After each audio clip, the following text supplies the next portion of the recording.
All glories to Vyasambhava. All glories to Vyasambhava. Thank you.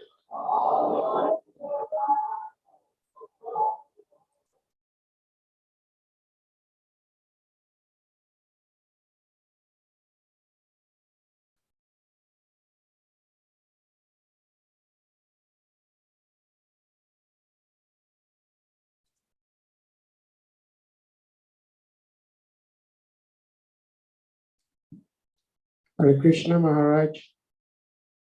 All glories to Guru Deva, glories to Shri Prabhupada, glories to you. Hare Krishna.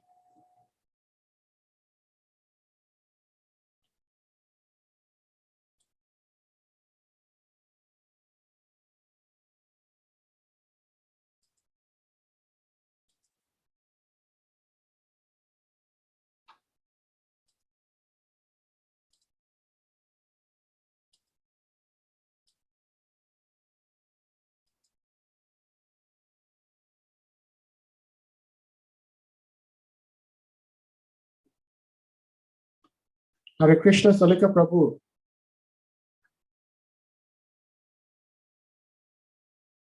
Hare Krishna Sadhu Prabhu. Yeah, glories to Guru Deva. I think Maharaj is here, right? Yeah. Hare Krishna Salika Prabhu. Yes, I can hear you. Maharaj is not here. I'm not seeing him. Hare Krishna Sadhu. Okay, Maharaj is here. Yeah, glories to Guru. Yeah, I think Maharaj. Okay, Right. Vidhi. Okay. Yeah. Yeah. Hare Krishna Salika Prabhu. Yes, I can hear you. Maharaj is not here. I'm not seeing him. Yeah, can you hear me? Okay, Maharaj is here. Yeah, glories to Guru. Yeah, I think Maharaj. Okay, Vidhi. Okay. Yeah. Yeah. Hare Krishna Salika Prabhu. Yes, I can hear you. Maharaj is not here. I'm not seeing him. Yeah, can you hear me? Okay, Maharaj is here. Yeah, glories to Guru. Yeah, I think Maharaj. Okay, Vidhi. Okay.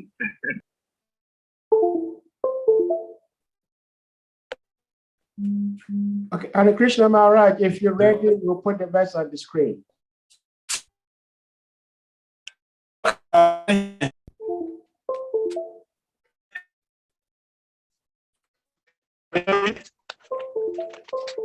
Yes, we can hear you. Okay. Yes.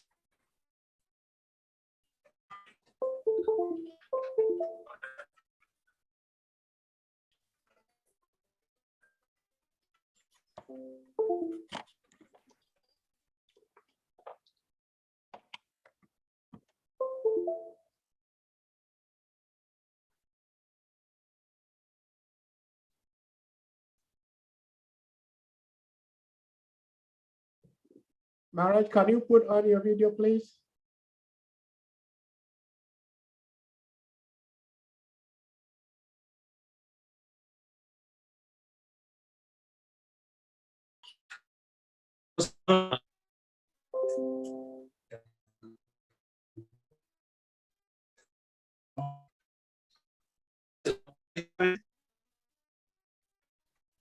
Yes, we can.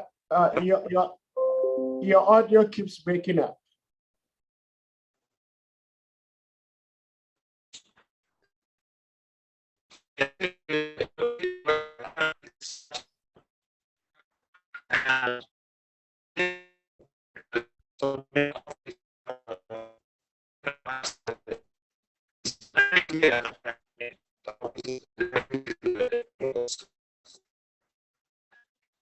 Maharaj, I think we might have to give you some time to try to work on your mic.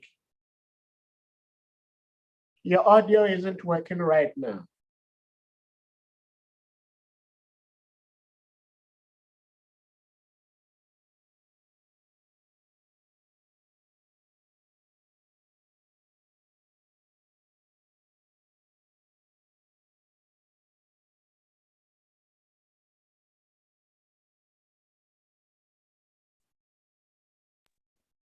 Yeah, sometimes network can be very, very funny. Can you hear me? Yes, Yeah, we can good. hear you now, Maharaj. All right.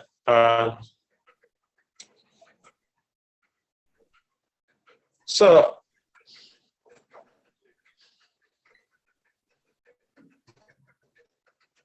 So we can put the verse on the screen and you may begin. okay, I can Okay. start. Hare Krishna. Om Namo Bhagavate Vasudevaya. Om Namo Bhagavate Vasudevaya. Om Namo Bhagavate Vasudevaya.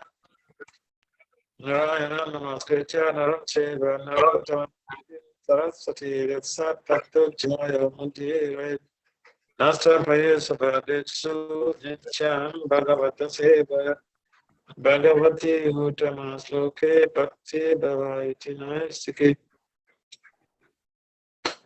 So SRIMAD BHAGAVATAM, Canto 1, Chapter 13, Text 58.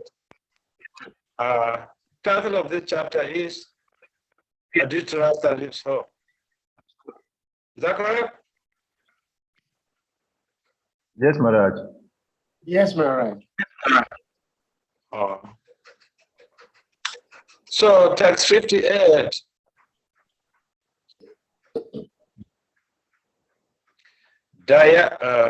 Dayamani Nibide Patyu Patni Sahotaje Bahistita Patim Satvi Tamagnim Anuvikshati. Word for word translation? Dayamani, while it is burning, Agni be by the fire, the hair, the body. Patyu of the husband, Patni, the wife.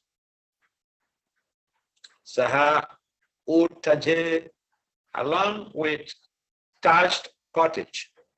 Bahi, outside. Stita, situated. Patin, unto the husband. Sadvi, the chaste lady. Tam, that. Agnim, fire. Anuvekshati, looking with great attention, will enter the fire. Translation and purport by His Divine Grace is Srila Abhacharya Navinda Bhaktivedanta Swami Prabhupada Maharaj Ki Jai.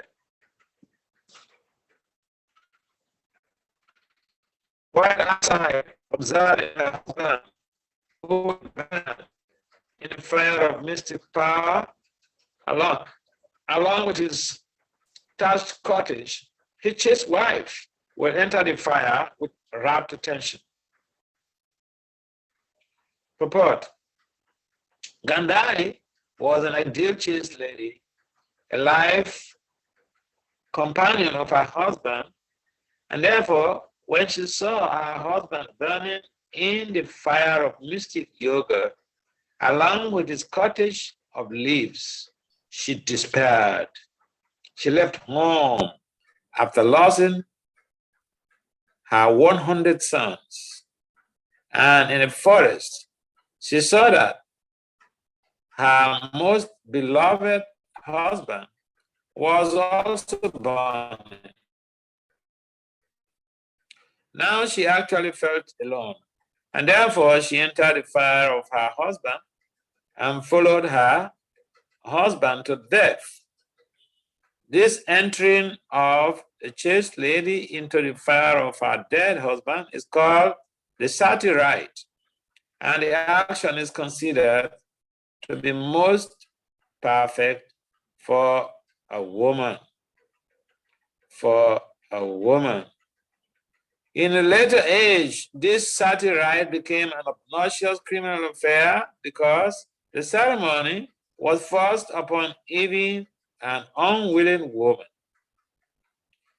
In this fallen age, it is not possible for any lady to follow the sati rite as chastely as it was done by Gandhari and others in past ages.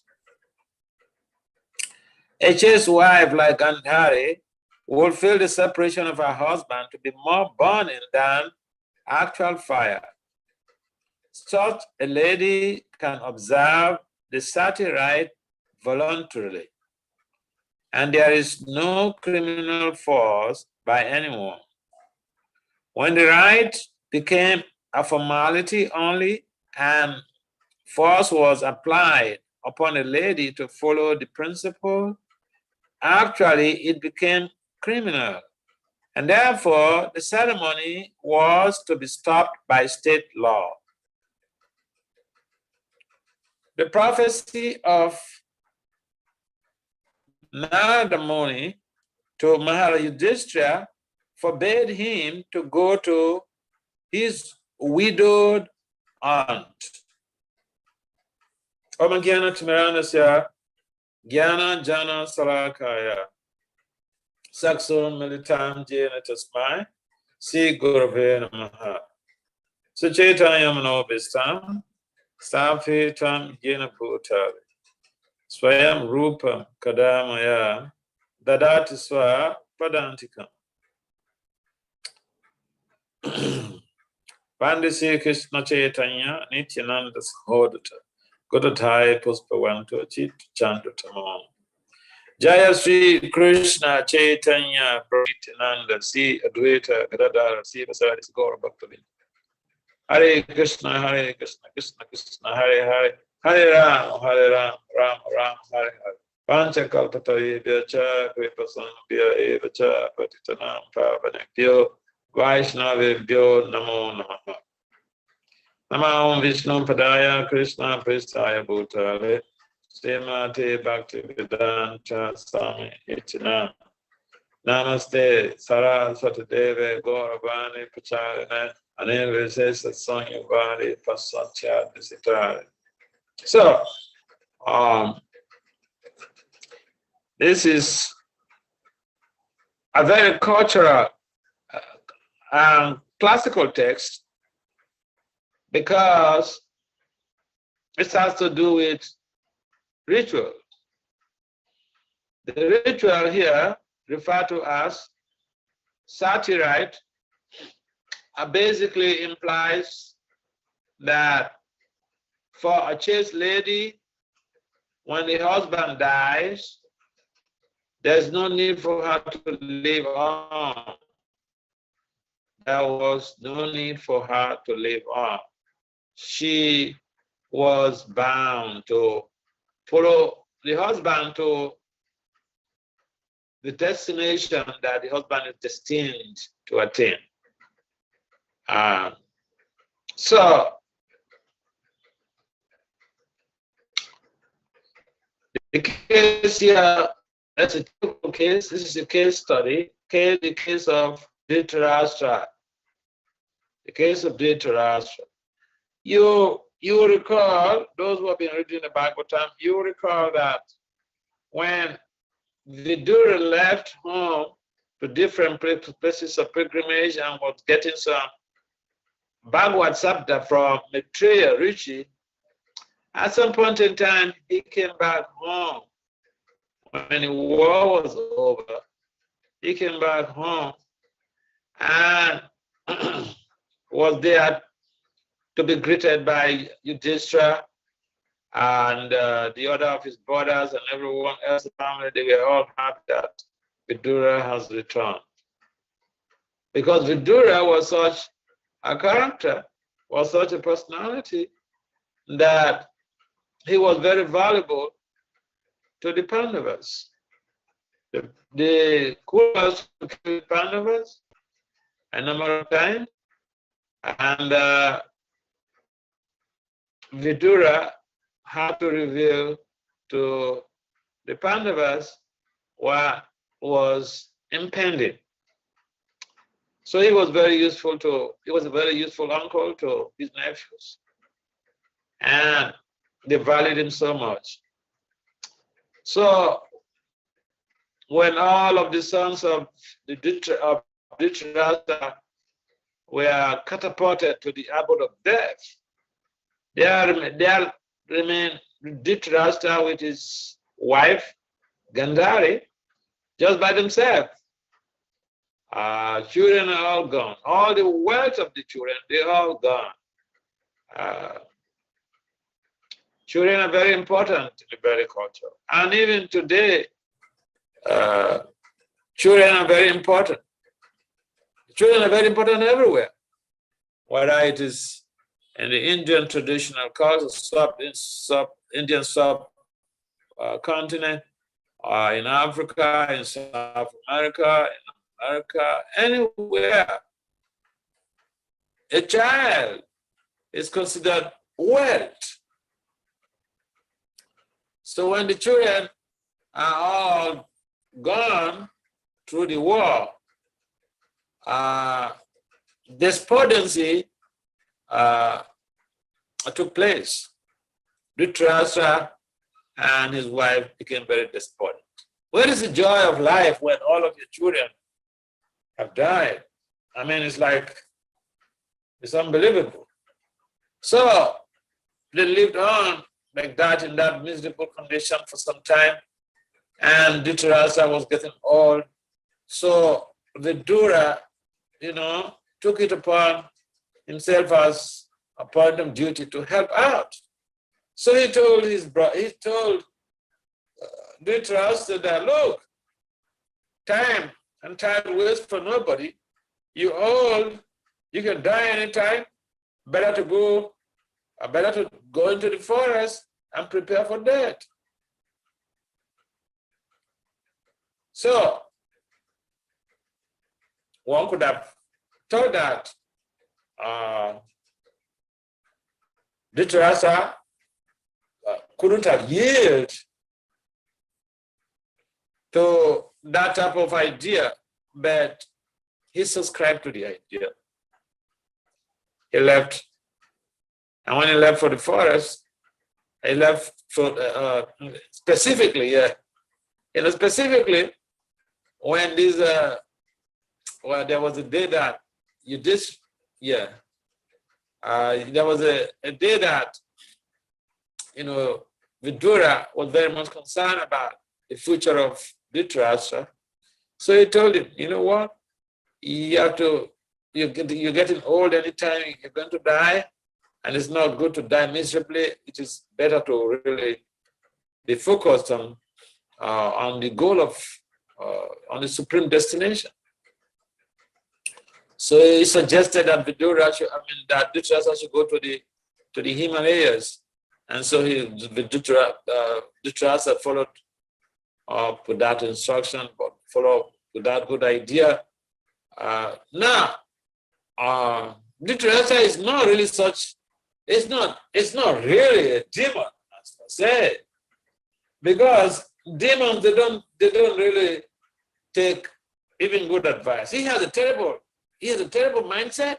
He was a terrible personality, but he was not a demon. Because the typical case, in correlation to this, a typical case is when Marisha suggested or told Ravana that, look, that Ramachandra that you are saying is your enemy, you want to kill him, you want to do this, you want to do that, you're planning to harm him. He said, listen, that Ramachandra, his prowess is boundless. In other words, he has unlimited power. There's nothing you can do to him. If you try anything, you'll be annihilated. But Ravana did not. He paid no heed to that good advice. This is the problem with people with phenomenological mindset. They don't listen to any good advice. They have a fixated objective, and so whether that objective, that fixation leads them to death, they don't really care. They're just about executing their fixation. But the execution, what is the purpose of the execution? The purpose of the execution is to be able to keep you alive, to be able to create a sustainable future. But if the execution is just going to bring about your demise, so what is the use? But the demons, this is the mentality of this class of people. So I'm just giving the correlation that Dhritarashtra is not really, someone with phenomenological mindset. He was biased, and he was blinded by greed. there is no really like, he was not adamant to good advice. So when Vidura suggested to him to leave for the Himalayas, he left and started performing some austerities. And eventually, he was able to invoke his yogic powers to burn his body. And it is mentioned in this same chapter, in the earlier verses, now to be able to have that type of attainment using the yogic power, one's yogic power from austerity, from penances, to be able to burn one's material body, it requires a lot of endeavor. So it wasn't a joke, and such people are considered very highly elevated, because when you do ignite your body with your yogic powers, with your yogic prowess, you choose the destination that you want to go. So that is how powerful that whole process is. And this Shastra was able to execute that. So when the body was burning, apparently Vidura also followed it. So because when Yudhishthira came and was asking Sanjaya, where is my uncle? Where are my uncles? And where is my aunt? Sanjaya couldn't figure out where they've gone. So Sanjaya was very regretful that, oh my goodness, I can't be useful. I can't help out. I don't know where they've gone. So at that time, Narada Muni made manifest, and Narada Muni appeared and told Yudhishthira about the whole scenario, and told Yudhishthira not to worry, that he should not even go to see the aunt. But then, Narada Muni preached to Yudhishthira very strongly about detachment. It was tougher than the way Krishna even spoke to Arjuna. So this is a little background about this text. So when the body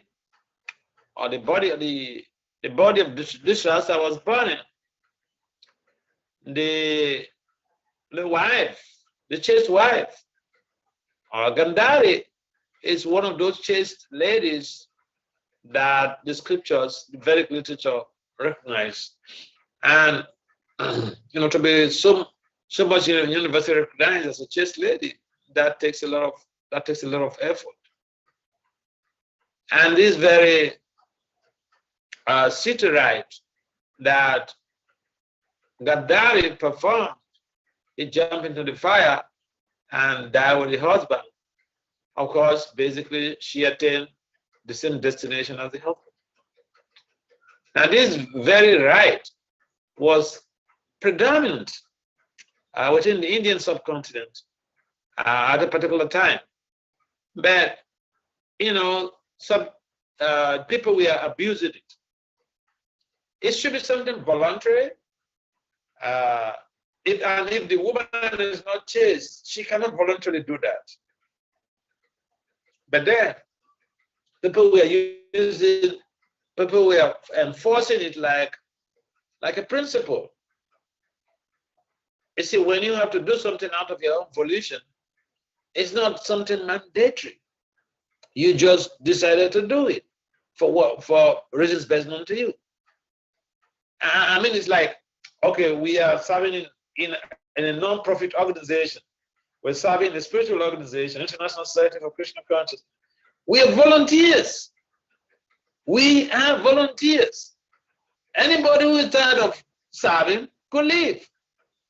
So you can't force anybody to do anything, or if you can't force anybody to stay, or force anybody, whatever. It's out of everybody's goodwill that They decided to serve the mission of Lord Chaitanya Mahaprabhu. So, city right is also something voluntarily. The chaste wife would, jump into the fire. But then people were making it like mandatory that once your husband died, you have to jump, you have to, they're burning the body. Okay, look at it. Now, they were not burning, there was no, the tradition is that when someone dies, the body is cremated. Now, the Teresa's body was not being cremated. It generated a yogic fire that burns the body. So this is the distinction. If someone does not have those type of potential, those type of yogic powers, and his body is being cremated, and you want a wife also to jump into the fire, it doesn't work in that way. What if she's not chaste? It doesn't work in that way. So it's not something that someone could be forced. The bottom line, fundamental principle, the motivating force is that first, the lady is very chaste. Second, the man is highly elevated. He generated yogic powers to burn his own body. And that is a signal that, yeah, he's a highly elevated person, and the chaste wife will be very courageous to jump into that fire. Because people don't want to do things without benefit. So then it's just a clear understanding. But in the proper, it's mentioned in the purport here that this right became a formality, and ladies were asked to execute it. And then ultimately, it was abrogated. It became null and void because people were abusing it. In every situation, even the laws, even sometimes the scriptural injunctions, the followers, we abuse it. And so this case, this sister right, is a typical case where it was being abused in India, and the government abrogated it. So when someone understands the chastity of a woman and also can appreciate what they can do with that chastity. In fact, the women who are chaste, they can stop the sun even from rising. There are cases in the scriptures. But then sometimes we want chaste women, and we are not chaste. I remember some time ago, when I was using Facebook, there was this young man, a Caucasian. He had approached me. I should help him with getting a wife. But at that time, I think he was a professor at one of these Ivy Leagues. Okay, so I don't know him so closely, but I know that he's a highly learned scholar. So then, what he told me was a little bit obnoxious to me, because I know that for majority of people, they can't really claim that they never had sex before they got married. Men, they can't. I mean, it's difficult for people to claim that. So here, a young man, who travels here and there, he says he told me he was a man, that he wants to cheat someone who is a virgin. So they thought, I didn't really ask him. I didn't really ask him, but my thought was that, okay, he wants a virgin. Is he himself a virgin? Is he himself a virgin? So yeah, if the man is chaste, if he's a virgin, if he's not promiscuous, and he's looking for a woman, a partner, married, a woman to marry, a woman who is not, who is chaste to marry, and that is appreciated. But if the opposite is the case, then it becomes like a situation where someone is having a cheating mindset, a cheating mentality. You want something, but you don't possess that quality. You want a particular quality from somebody, but you don't possess that quality. So it doesn't work like that. So here we find out Dhritarashtra, he was perfected in yogic city, and the wife was perfected in chastity. So the wife jumped into the fire.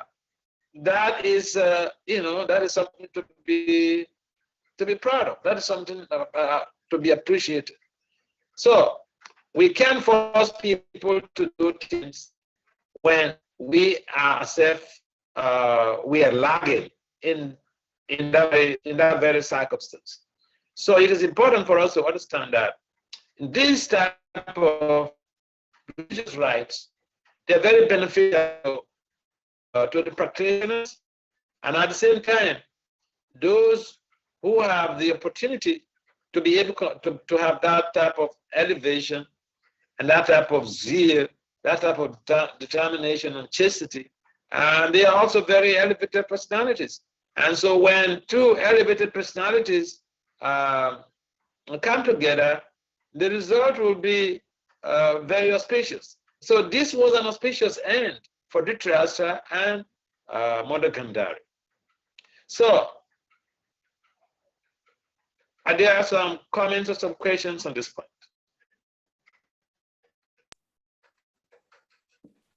Hare Krishna, thank you so much, Maharaj. Well, thank you for being here and giving us. This is a very, personally to me, it's a very difficult subject matter. But I'll see if the devotees have questions. Devotees, if you have any question, please raise up your hand and you'll be asked to unmute to ask your question. But Maharaj, my first question to you will be, we're trying to follow and practice the Vedas, what is being taught in the Vedic system. But my question is, can we or are we to believe that everything said or done in the Vedic times are good and proper for us in today's world to practice them? Because I'm okay. thinking, Okay, don't think, let me just answer you. See, I remember one time I was in Florida, and then in Florida, the one of the GBCs there is a lawyer, So during the Sunday class, he had asked me a question. In the open Sunday class, he had asked me a question that, so the laws in the Manu Samhita, marriage, can we execute all those laws at the present moment? I told him no, it's not possible. I gave you an example that in the Manu Samhita, it is mentioned that if someone blasphemes your guru, you should cut their tongue. Of course, there are other options.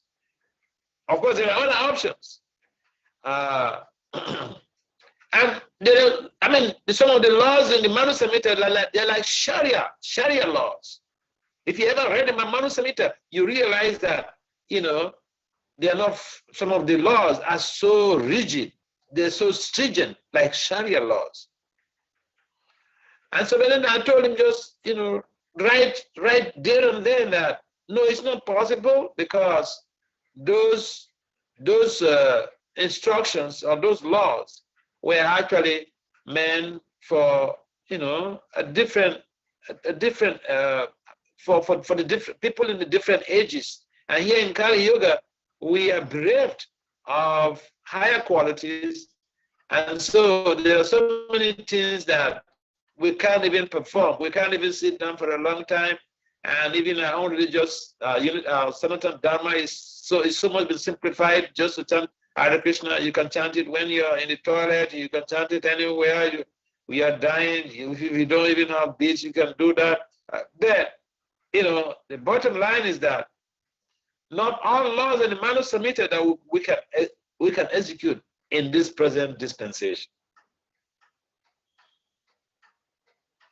All right, thank you, Maharaj. But even then, when I'm like during the time of Dhritarashtra, to me, with my Kali Yuga mindset and brain I have, I think that it was okay that Dhritarashtra, when he got himself burnt by yogic powers and his wife, Gandhari, entered into the fire. It's different from when Pandu, which is Dhritarashtra's brother, died, and his wife, Madri, had to enter into the funeral pyre, which is different because that was not out of yogic powers, but because the society at the time believed that both wives have to go with the husband. And then they decided that, okay, Kunti should stay behind because the children were still not mature enough. But Madri entered into the funeral pyre. And during those times, it was considered all right. But Pandu did not got his body burned through yogic powers. It was like what we do today, that somebody dies, we set firewood and then we put the body in and it burns.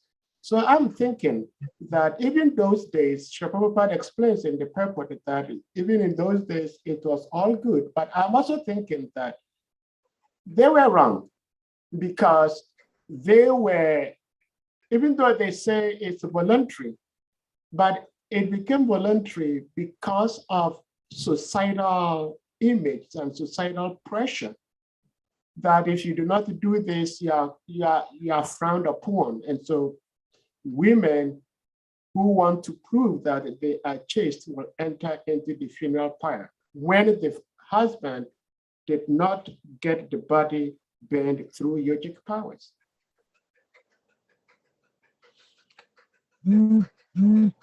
Yeah, I quite understand your point. And the evidence, of course, these are people who are very close to Krishna. It's a different scenario.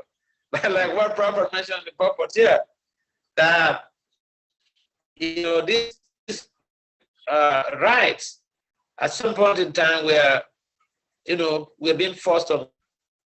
And, when you have to force religious duties on someone, it no longer becomes a religious duty. It becomes like an obligation. It's like it becomes like a mundane duty. So, other religion, they should practice the religion, practice whatever they want to practice out of their own volition, not by someone forcing them to do it.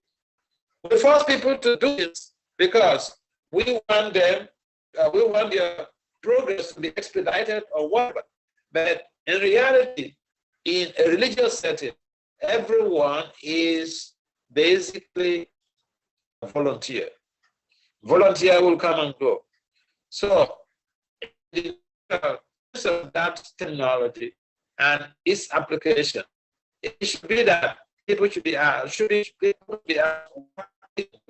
it's like, it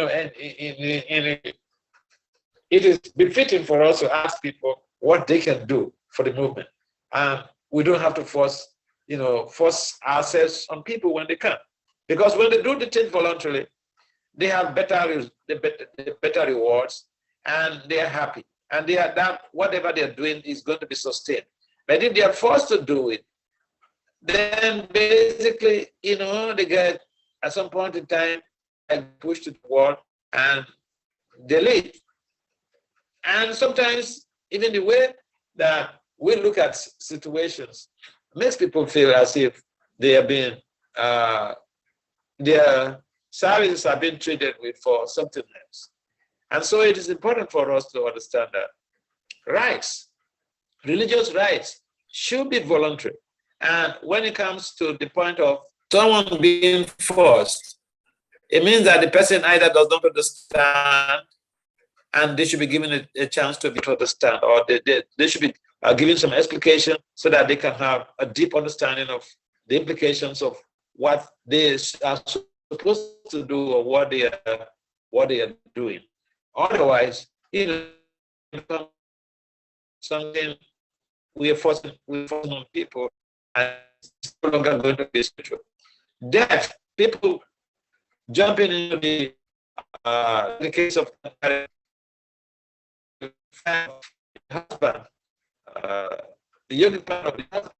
Yeah, it is recognized as a very wonderful event. But if someone is forced to enter the fire, they don't do it out of their own volition, then it becomes, then we need to question that. Because it's not, we never give life, and it is not our position to take life.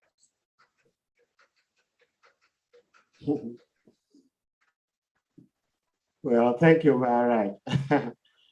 See, if I may follow up, yesterday, some of us celebrated Ram Navami, and nobody actually forced Sri Ram to test the chastity of his wife.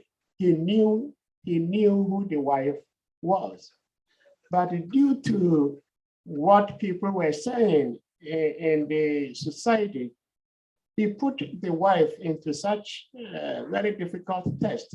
So one may not be forced directly to enter into the fire, but because of the image society has created, one will be compelled to enter into the fire.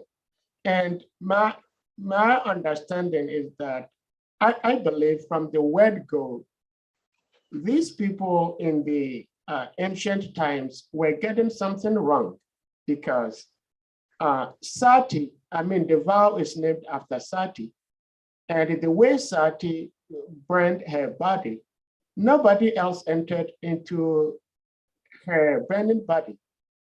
Her husband, Shiva, did not enter into the fire.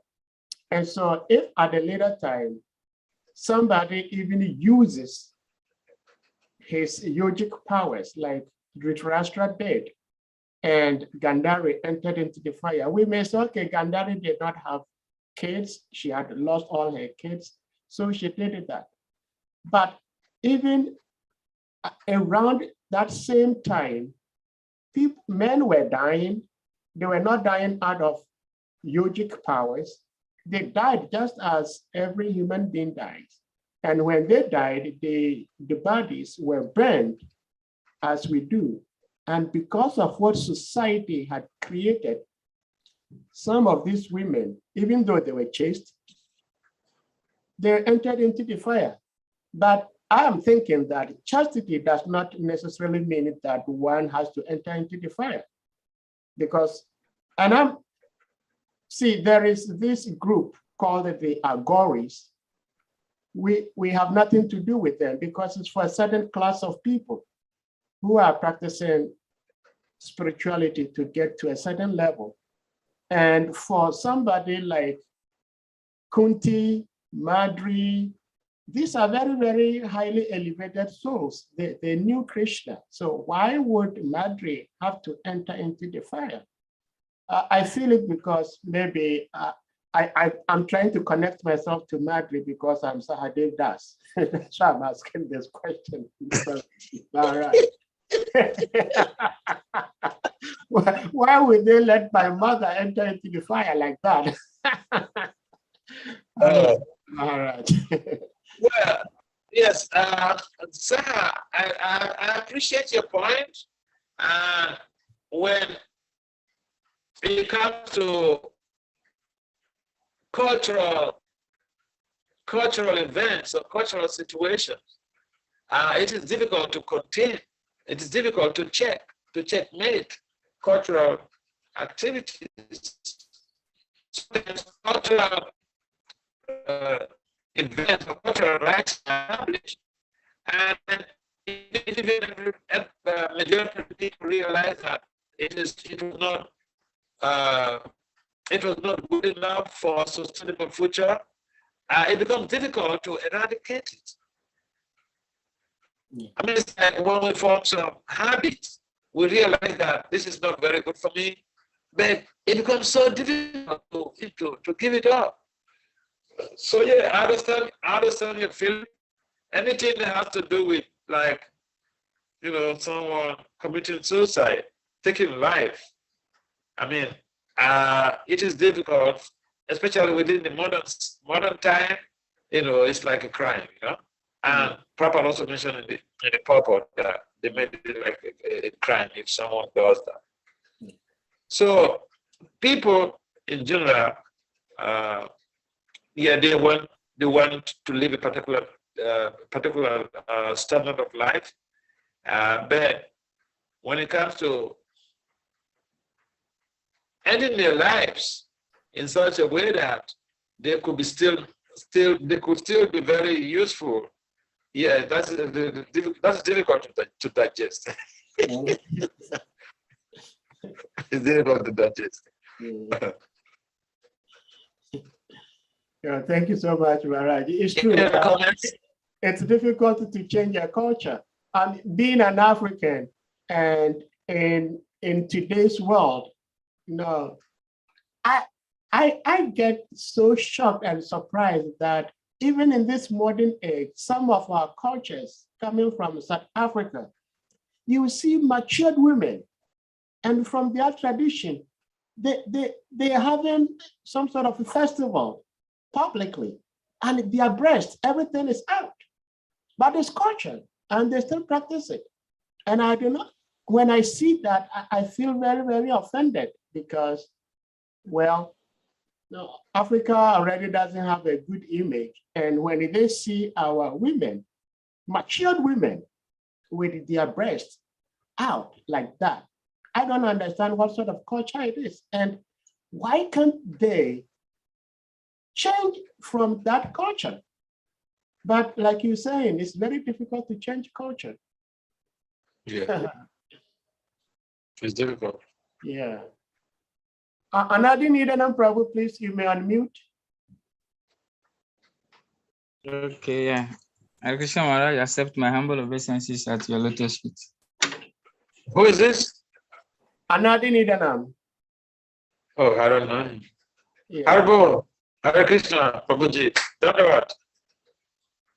Pranam, all right. Please, you said in your lecture. Can you use your video so that I can see you? Just that the network is not good here, but I think, yes. Okay. Okay. Don't worry. Don't worry. Okay, all right. My question is, you made mention that religious practices should not be forced on anyone. So my question is, see, as an Africans, these foreign religions have been forced on us based on history that I read. Yeah. So my question here is, are we deriving anything spiritually from these foreign religions that have been forced on us as an African? I hope you got my question. No, I didn't get it. What does it mean? What I mean is, you made mention that religious practices shouldn't be forced on anybody. Am I right? Sure. Okay. So, and my question is, see, some of these foreign religions that we are practicing, based on the histories that I read, I learned some of them have been forced on us as an Africans.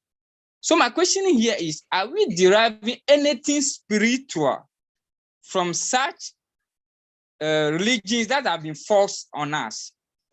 I hope you got my question, am I right? Yeah, I got your question. Thank you. It's a nice point, nice question.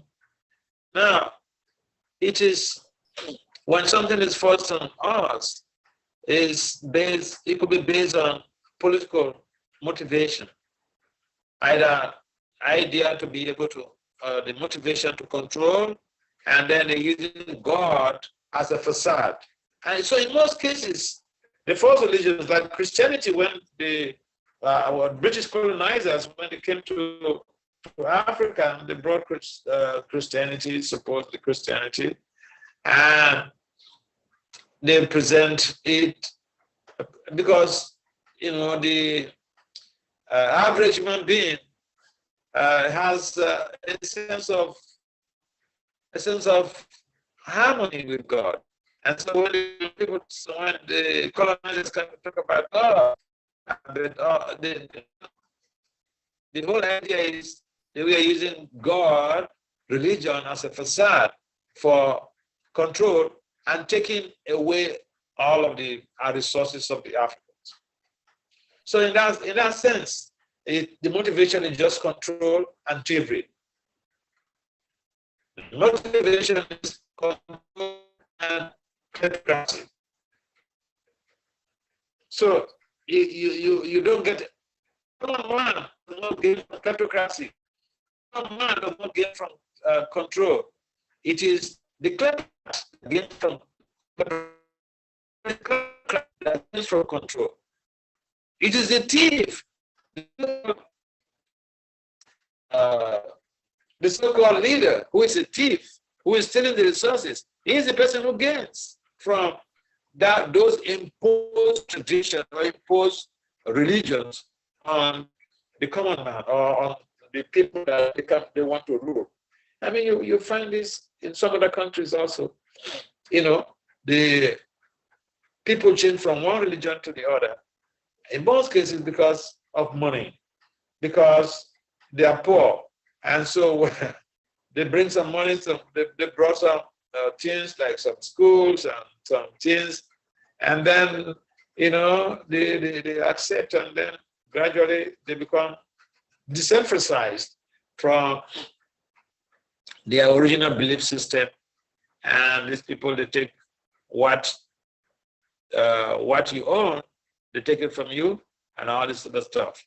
So yeah, I think that people should, you know, come gradually to open up their eyes, so that it doesn't become like, you know, someone preaching to you. You should be able to figure out things yourself, come to the light, and you know, you question about the objective criteria of this type of imposed ideologies on United States. It is not for the benefit of the people, but in most cases it's for the benefit of the colonizer. And this is how the whole world had passed through different situations, and in some cases, for this situation to be changed, it will result to the local people embarking on war, or the people, you know, taking arms against these people who have come with their impositions. So it is sad, but this is the world we are living in. Even there's not even religion. Look at what is happening in Ukraine. We are talking about Russia invading Ukraine, but Russia is not the first country to invade Ukraine. Germany also invaded Ukraine. And Russia and Germany, they are not the first people who have invaded other countries. America, they have invaded a number of countries. So we tend to shy away from reality. So I prefer to tell the reality, and if you like, come and cut my neck.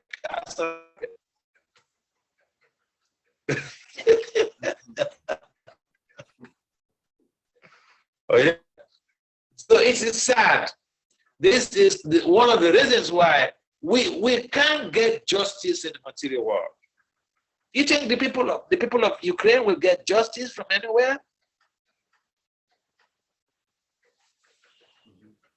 It's not the first time that their country has been invaded. So we may look at some religious crusaders coming to force their own ideologies on some people and using God as a facade, but they have at the back of their mind to steal the resources and to destroy the culture of the people. But then the thing is that This is how the material world is set up. It's like a jungle justice. If you view a movie, you watch a movie of wild animals.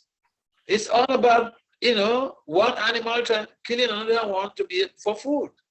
That's what is happening in the material world. Those who have some little bit of power, they use their power not to protect those who are powerless, but then they use their power to usurp the resources of those who are less powerful. This is what is going on. This is how the world is designed. The world is not designed for equality. It's designed for oppression. This is how the world is designed. We can't get peace in the jungle. The lion is there, the leopard is there, the pit bulls are there. You can't get peace in the jungle. Elephants are there. So, I mean, this is, see, I was giving a talk as a keynote speaker on Friday at a conference at a business management and economic conference in Paris. And when I finished my presentation, one of the things I was raising was that, you see, we may gather here and there as scholars to try to proffer solutions. But this is the material world, the world we're living in is designed for problems. And so you come with your research, you try to solve one problem, another problem, we try to deal with, you know, COVID recovery from COVID. I mean, you know, before you know, Ukraine has been invaded.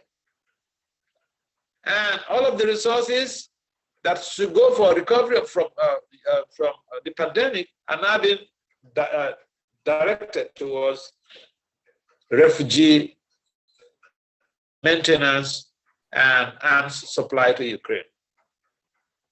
This is how the material world is just designed. It's just one problem after the other. So those who are wise, they should come to their senses and figure out, is there some other place, is there some other world where there is peace and harmony? Yes, there is. And that is why we are endeavoring in the midst of all of these challenges. We are endeavoring to become fixated in helping out to distribute the message of God. So what all of you are doing is not a joke. It's a very great and beneficial service for humanity. There's no greater service than this. Because the majority of the people on the planet, they don't even know the left and right. They don't know why they're suffering, why the problems are there. But at least we know that this is how the material world is designed. It's designed for problems. It's designed for people killing each other until we get out from this material world. Until we get out and go back home, back to God. There's no question of, you know, being at peace.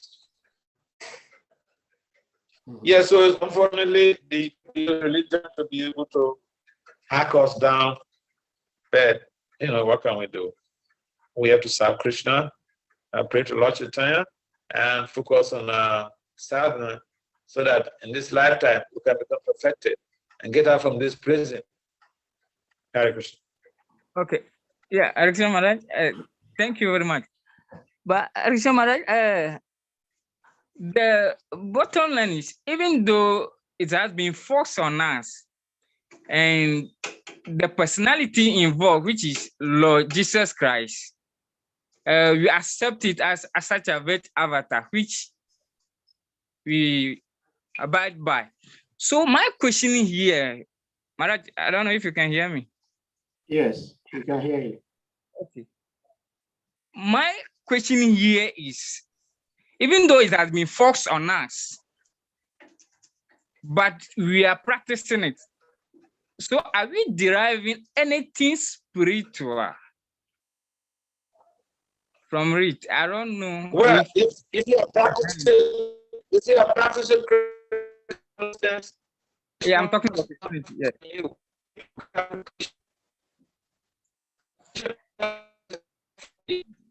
If Christianity is forced on you, and you're questioning whether you're deriving anything, that is what we call lived experience. You to say to yourself whether you're deriving benefit from it, or you want to practice Krishna consciousness. Krishna consciousness, I can tell you, yes, I'm deriving very great spiritual benefit, a very great high profile spiritual benefit. So this is the time.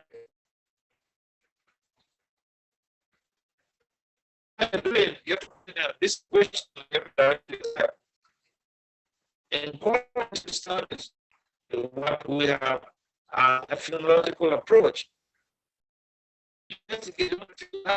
What is the what is lived experience? The person you're talking to, what is lived experience about that phenomenon?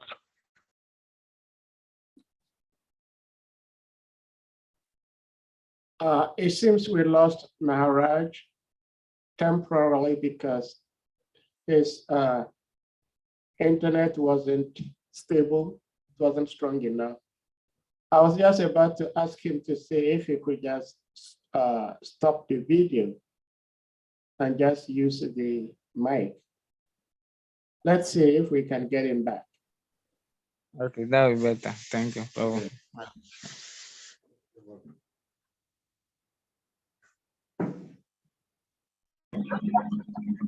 Hare Krishna.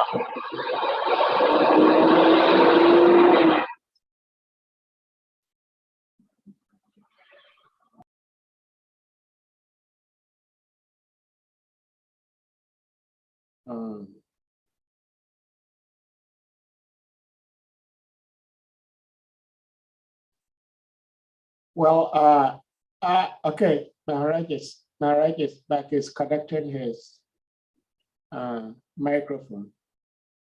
Let's see.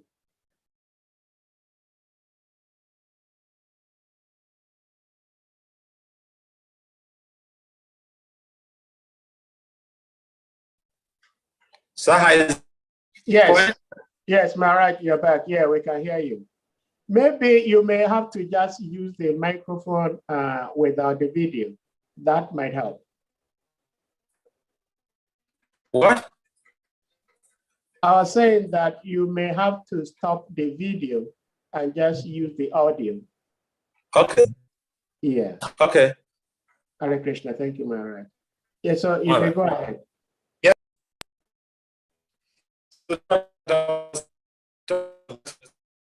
Yeah, each and everyone has to answer that question.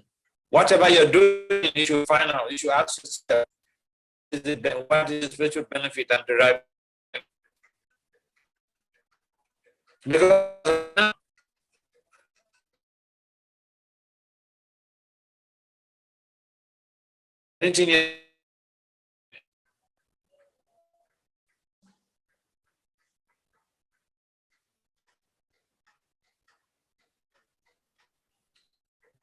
Maharaj, of course, we cannot say that. Okay. Yes, what do you say? No, I was saying that you were muted, but you're okay now. All right. So any other comments or questions? Does anyone have any question, comment before we let Maharaj go? Maharaj, I was thinking Yeah, about Anadi Prabhu's question. Even though sometimes we may be forced into doing something, but that does not necessarily mean that it's not helpful. Like you were saying that each and everyone should do that by assessing themselves. Because I remember when I was a kid, when I was sick, I didn't want to take medication. My mother will force me to take the medication, which eventually helped me recover from my ailment. And so I do not think it's always the case that when something is forced on someone, then it's negative. It could be positive. Okay, sir, no problem. Hare Krishna. Is Maharaj still here? Oh, okay. Yeah, Maharaj is still here. Okay. Final question is there any devotional service that we perform that is motivated by something else? Can we still consider that devotional service? Since something has motivated us before we are doing it, maybe in terms of money, because there are some devotees now we have to give them maybe something they call it allowances before they'll be able to perform devotional service. So such activities that have been motivated by something else, can we term it as devotional service or is something else? Hare Krishna. Well, I see when we joined, everybody was like,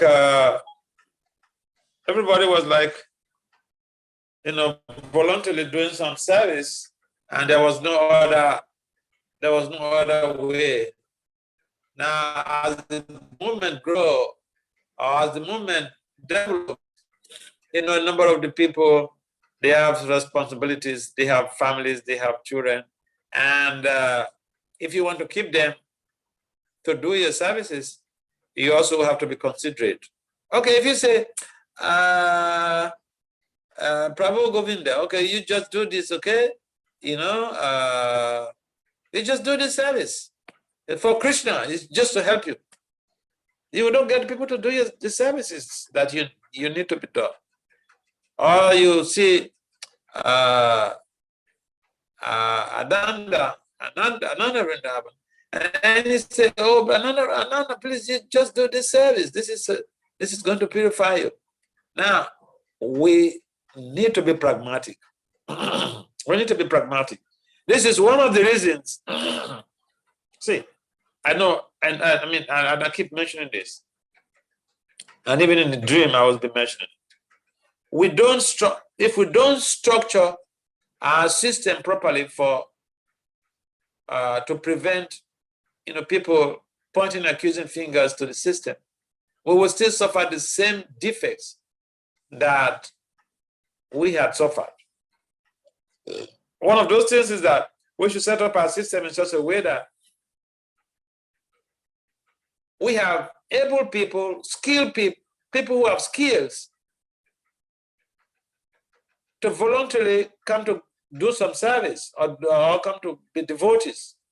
If we go to pick people on the street who do not have any skills, who do not have good educational background. Okay, I always give the example of Chopati Temple. Of course, now even in Mayapur, they adopted that system. If you don't have skills, then they may not allow you to stay in the ashram. Now, the essence of that is that, I know in the case of Chopati, that I met a number of these ex-Chopati devotees in the US, and they've been involved in some businesses, they have families. And what makes them to become still stable in devotional service, fending for their families and donating still to the movement, is that they have skills. Before they joined to live in the temple, they had skills. And so when they decided they want to marry and then have a family, they just get a job. And they're still doing some preaching, heavy-duty preaching programs. At the same time, performing their professional obligations and being able to maintain their families. So if we don't have that strategic reasoning, strategic thinking, strategic planning, we just complain and we don't want to be practical either. If we don't set up our system in a way that is going to be sustainable, then what do we want to do? I've told some of your local leaders here several years ago, and some of us we don't think about the future. We want immediate results now. So we do the things that are going to give us immediate results. Go sell some incense and get some money to buy some burger.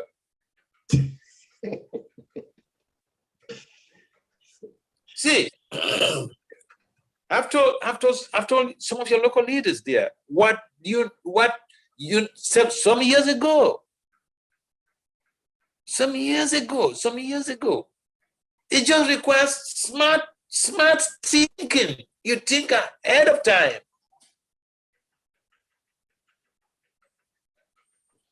See, I was in Delhi one time at one of my friend's place. It's a medical doctor. And then this guy, he had himself and his wife, they had 2 kids. So the 4th child is a girl. At that time, she was almost finishing her high school. So the mother came to ask me, one day they invited me to home. The mother was asking me whether there was any need to send the girl to college, to university. Because I said, what is the reason for asking this? He said, because the colleges and universities, they're slaughterhouses. I said, okay. So I asked her that, if you didn't go to college, you think this man who is a medical doctor will come to marry you? So that ended the conversation. So sometimes we just hear something, some people repeat some things like parrots, and they don't have any deep understanding of what that statement means, or the implications of that, or how to even apply it, how to execute it. So we have a problem, because if people will get the best of advice from the experts, we don't want to follow. And then we want someone to sacrifice their family for us. We want someone to sacrifice their children for us. We want someone to sacrifice their wife or their husband for us. Well, what do we think that we are doing? What is good for A is good for B. So, yes, if you have a situation where people have skills and they have good jobs, they will still come and do services without asking for money, because they have good jobs. But they don't have any skills. What do you want them to do? How do you want them to maintain their families? So let's be a little bit practical, okay? Let's be practical. And let's have proper plans for the future of ISKCON West Africa.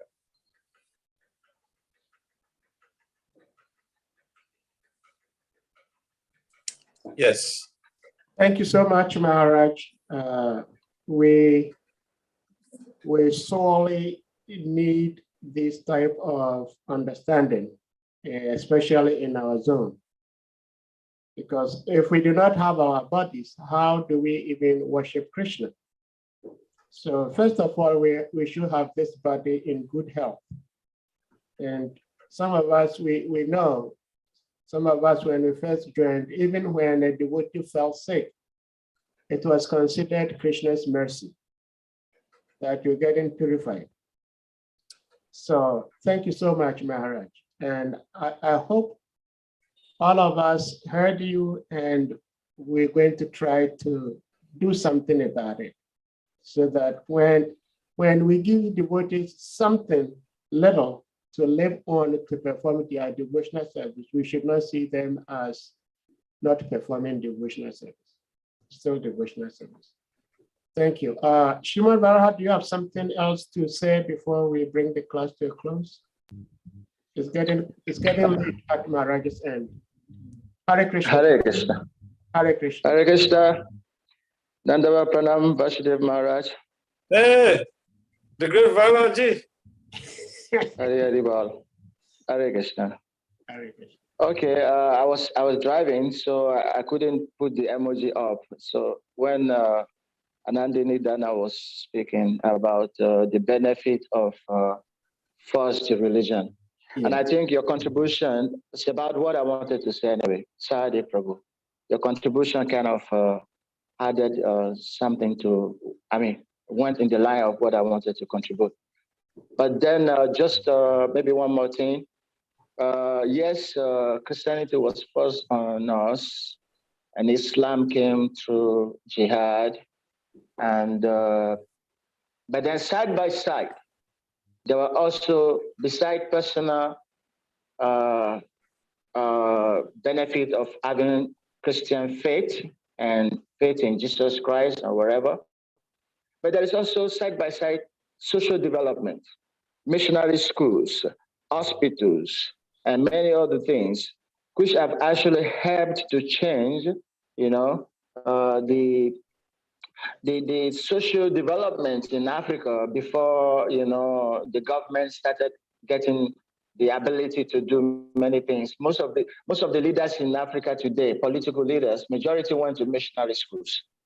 So we owe it to them and to those religions that besides the faith that they brought, there was also 50% of other benefits socially for people. Like Maharaj was saying that, if you don't go to school, how can you be valuable in the society, So we thank the Christian missionaries for the other sides of development that they were able to introduce to the African community. And I think that same thing is expected of us, Krishna consciousness movement, that we should not just be thinking of faith and religion only, but then we have to see how to benefit the people in their social development. So that is what I wanted to contribute. Thank you. Hare Krishna. Hare Krishna. Thank you, Shriman Vara Prabhu. That's so beautiful. Thank you very much, Varaji. Hare Krishna. Well, Hare Krishna Maharaj. It's getting late here, and yes. For the past couple of days, it's been like, with my bad body, it's been like a marathon. It's been like a marathon, and I'm getting fagged out. Yes, Maharaj, we thank you for being here. I think we're going to bring the class to a close, and thank you so much, Maharaj. At this point, devotees, we're kindly asking all of you to unmute, and then we chant big Hare Krishna Maha Mantra to express our appreciation for Maharaj's presence and education. Jai. Hare Krishna. Hare Krishna. Hare Krishna. Krishna.